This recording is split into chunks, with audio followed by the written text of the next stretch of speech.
अपनी शर्तों पर जियो। तो फिर हम बाद में चले, स्विमिंग पूल देखना चाहती थी वो कॉलेज का, क्योंकि आईपी कॉलेज एकमात्र महिला कॉलेज है दिल्ली यूनिवर्सिटी का जिसके पास अपना स्विमिंग पूल है और उसका भी एक इतिहास है। तो वो वहाँ स्विमिंग पूल की तरफ गई और वहाँ टहलते हुए बहुत तरह की बातें उन्होंने की। फिर उसके बाद 2015 में मैं गई थी एक कॉन्फ्रेंस में, जिसमें वो कोलंबिया यूनिवर्सिटी में पढ़ाती थी।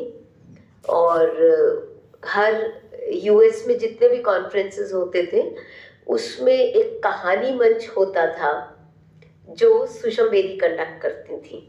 उसमें कुछ लोग अपनी अपनी कहानी पढ़ते थे और उन पर चर्चाएं होती थी। जिस कहानी का जिक्र स्विमिंग पूल का आपने किया, ये मेरे लिए बड़ी खुशी की बात है कि सुषम बेदी ने उस कहानी की जो कार्यशाला थी उसमें वो कहानी पढ़ी और मुझे कहा गया कि मैं उस पर रिस्पॉन्ड करूं। तब मैंने ये पॉइंट उठाया कि दो संस्कृतियां हैं। एक में ये कहा जाता है कि देह तो मिट्टी है, फूटा कुंभ जल जल ही समाना, तो केवल एक आवरण है। और दूसरी संस्कृति वो है जो मैं को महत्वपूर्ण मानती है और उसमें देह का भी बहुत मायने है, लेकिन वहां देह को लेकर कोई चिंता नहीं है, आप नग्नता के कोई मायने नहीं है। और दूसरी तरफ जो देह को कुछ मानते ही नहीं, वो देह को इतना छिपा कर रखते हैं। तो जब फाइनल कहानी छपकर आई, सुषम जी ने उस बिंदु को कहानी में बुन दिया। तो मुझे इस बात से बहुत खुशी हुई और जब हम ये ट्रांसलेट कर रहे थे तो ये सामने आया। 3-4 चीजें हैं इन कहानियों की। कभी कभी एक बारी तो मेरा उनसे थोड़ा झगड़ा भी हुआ कि उनके शुरू शुरू के जो उपन्यास है, एक तरफ तो वो कह रही हैं कि लड़कियों से कि अपनी शर्तों पे जियो, और दूसरी तरफ वो देखती हूँ मैं कि उनकी नायिकाएं समझौते कर लेती हैं और लौट जाती हैं। तो एक उपन्यास का नाम ही है लौटना। वो चाहती नहीं है उस जिंदगी में लौटना, पर लौट जाती।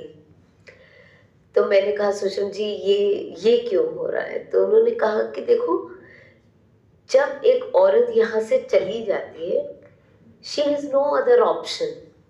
या तो मतलब ये घर भी उसका नहीं रहा है, वो लौट नहीं सकती है, वो शायद अपने लिए अपनी जिंदगी भी नहीं खड़ी कर सकती है, तो हकीकत यही है कि वो लौट जाती है। लेकिन उसके बाद उनका जो अगला उपन्यास आया उसका शीर्षक है मैंने नाता तोड़ा, और उसमें वो उस रिलेशनशिप से, उस विवाह से बाहर निकल जाती है जो उसको इतना मजबूर कर रहा है। तो इस तरह की कॉन्वर्सेशंस मेरे सुषम जी के साथ रहे। और सबसे प्यारा था कि जैसे वो मेरा हाथ पकड़ लेती थी। जैसे हम 1-2 जगह गए, तो हम भोपाल में थे, हम कहीं साथ साथ चल के जा रहे हैं और थोड़ा फर्श अनस्टेबल है, तो वो मेरा हाथ पकड़ लेती थी कि साथ साथ हम चलते हैं। और 2019 में आखिरी बार नवंबर में विश्व रंग में हम ऐसे ही साथ साथ चले, और जब वो दिल्ली वापस आई, यहीं उनकी तबीयत थोड़ी ख़राब हुई पॉल्यूशन के चलते, और जब वो यूएस लौटी तो इस निमोनिया से वो रिकवर नहीं कर पाई और फिर मार्च 2020 में उनका देहांत हुआ।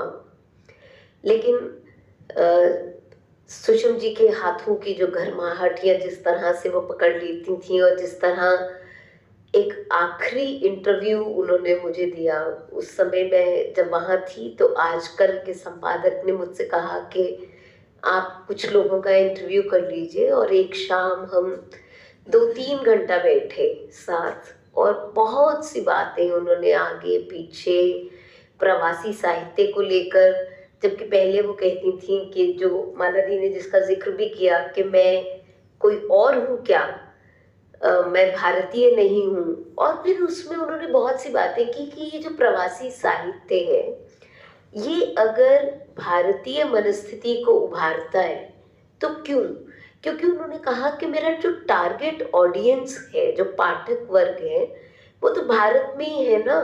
अगर वो वाला दुनिया होती तो मैं अंग्रेजी में लिखती। और ट्रांसलेशन का भी जो महत्व है उन्होंने खुद ही साझा किया कि सबसे पहले उनका उपन्यास हवन ट्रांसलेट हुआ अंग्रेजी में। और जब हवन ट्रांसलेट हुआ तो एक लिटरेचर फेस्टिवल में ऑक्सफोर्ड ने पब्लिश किया था उसे, और उन्हें मृणाल पांडे, युआर अनंतमूर्ति जैसे लेखकों के साथ इनवाइट किया गया। तो उन्हें लगा कि एकदम ट्रांसलेशन होते ही उनके लिए एक बड़ी दुनिया खुल गई है। तो ये सब चीज़ें उनको बहुत प्रभावित करती थी। कहानियों के मुद्दे क्या हैं, इस पर काफ़ी बातचीत अभी हुई है, कुछ और भी होगी आगे जैसे कहानियाँ आगे बढ़ेंगी। एक बात की तरफ मैं आपका ध्यान दिलाना चाहती हूँ कि इसमें जो सिलेक्शन का क्राइटेरिया था, उनकी बहुत सी कहानियाँ यूएस की बहुत सी यूनिवर्सिटीज़ में पढ़ाई जाती हैं।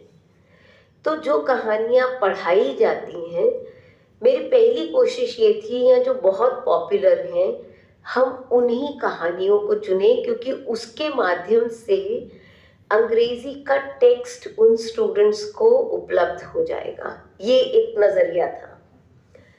दूसरी बात जो मानदी ने कही, रीडर रिस्पॉन्स की, तो सुषम जी के लिए ये बहुत महत्वपूर्ण था कि हर लेखक के पास अपनी एक नैरेटिव स्ट्रैटेजी होती है। कहानी सबके पास होती है, लेकिन कहानी कहने की कला अलग अलग होती है।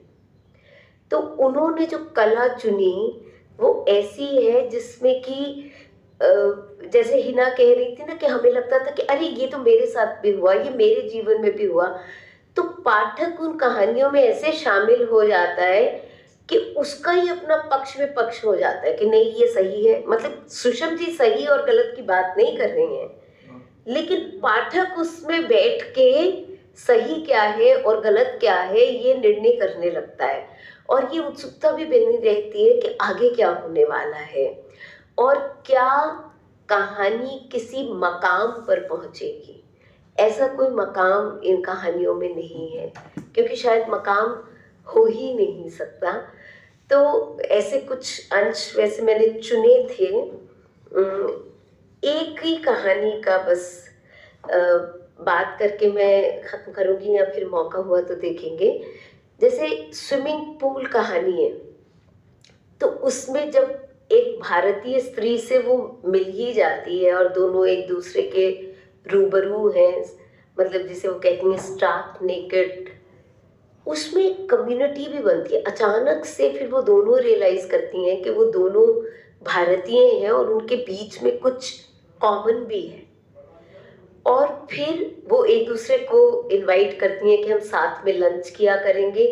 तो डायस्पोरा में एक जिस तरफ सुषम जी ध्यान दिला रही हैं कि वहाँ सब बहुत मिलजुल के रहते हैं, तो उनकी अपनी एक कम्युनिटी बन जाती है भारतीयों की। तो उस तरफ भी ध्यान दिलाया गया है। और गिल्ट कहानी से मैं एक छोटा सा हिस्सा पढ़ूंगी, जिसकी चर्चा अभी हिना कर रही थी कि 60 साल में उसको लगता है कि उसे अपने लिए एक पार्टनर ढूंढना होगा। तो Ratna was excited. It felt like a game, and there was a hope of finding someone. At the same time, somewhere deep inside, Ratna felt so devastated and lonely that she thought, let me try this as well. Perhaps my mind would find some peace.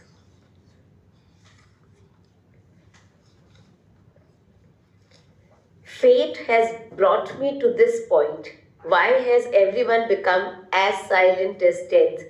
No one needs me anymore.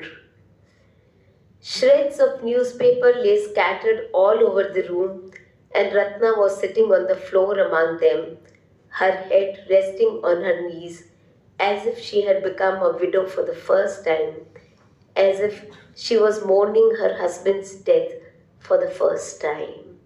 और इस कहानी का हिंदी नाम है गुनहगार, लेकिन जब हमने इसका अंग्रेजी ट्रांसलेशन किया तो गिल्टी को बदलकर गिल्ट कर दिया, क्योंकि गिल्टी करने से शायद एक वैल्यू जजमेंट होता, पर ये जो पूरा प्रोसेस है जिससे वो गुजर रही है उसको बचाने के लिए हमने इस कहानी का अनुवाद किया गिल्ट। और जैसा जो हिस्सा मैंने पढ़ा आपको नज़र आया होगा, ऐसे लगता है जैसे एक रील चल रही है हमारी आंखों के सामने। ये कहानी कहने की कला की उनकी खूबसूरती है। इन्हीं शब्दों के साथ मैं सुषम बेदी को बहुत प्यार से याद करती हूँ। जितनी वो लाइवली थी, वो जिंदा दिली बरकरार रहे और अपने शब्दों से वो हमारे बीच सदा रहेंगी। धन्यवाद। Thank you, Rekha. The warmth that you feel